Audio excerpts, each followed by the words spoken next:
the RB20 was unveiled Thursday evening at the Red Bull launch event, and with it came a lot of hiding of the very interesting and aggressive solutions that they have implemented on this year's Challenger.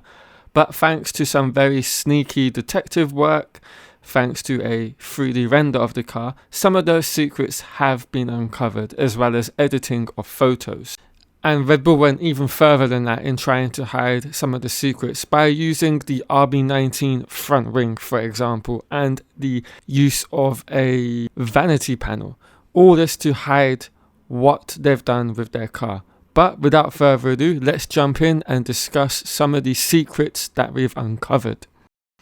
One particular area of interest on the RB20, even before the official launch on Thursday, was that of their sidepods.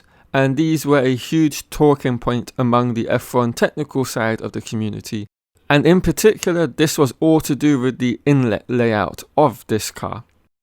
This came about after Red Bull's shakedown on Wednesday at Silverstone was leaked, and we got our first look at the RB20 in action.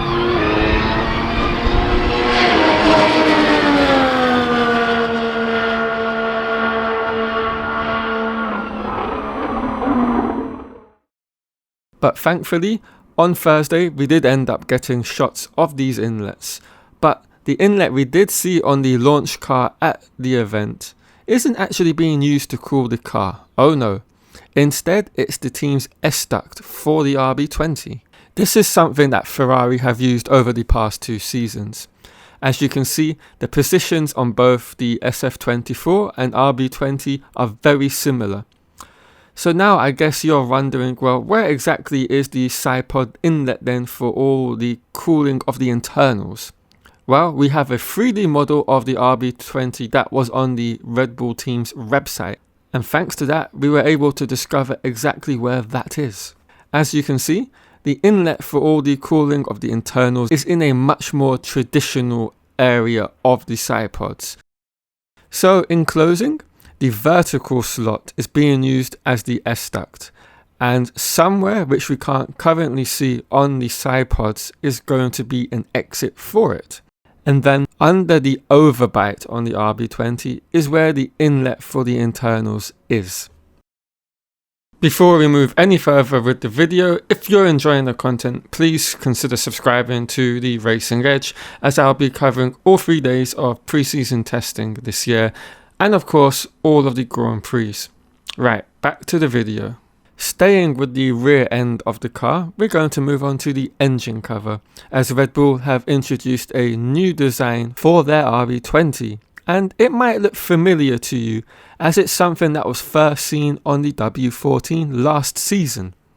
But in the case of Red Bull's version, this particular engine cover is far more extreme in comparison to that of the W14s, particularly with the sculpting of the cannons, as they act as both an aero and cooling device, with the end of the cannon sloping down towards the floor and diffuser in a much more dramatic style than that of the W14s ever did. And once again, we can use the 3D render model of the RB20 to see just how extremely far back this engine cover now goes, and we get a real understanding of how the airflow is going to make its way to the diffuser. One of the most important areas of the RB19 that made it so successful was the front and rear suspension, and that has been retained for the RB20, with a pull rod layout on the front and a push rod at the rear, albeit with slight alterations of the geometry. And if anything, it looks like the pushrod inboard end is further forward, and the upper wishbone inboard front pickup is just that little bit lower than on the RB19.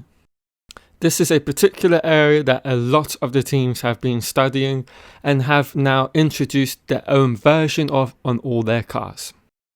Now let's get to the kind of redundant parts of the car that will not be seen on the actual RB20 during the season, because as far as I'm aware, they're what I would call carryover parts just for the launch. And the front wing is one of those areas, I believe, as there's a vanity panel on top of the nose, and I don't believe they will have that come testing, let alone the first race of the season.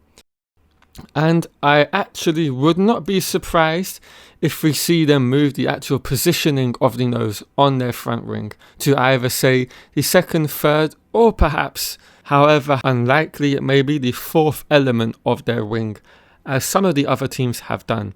As we can see, I've taken the examples of Ferrari and Aston Martin, as they have both respectively placed their nose on their second elements.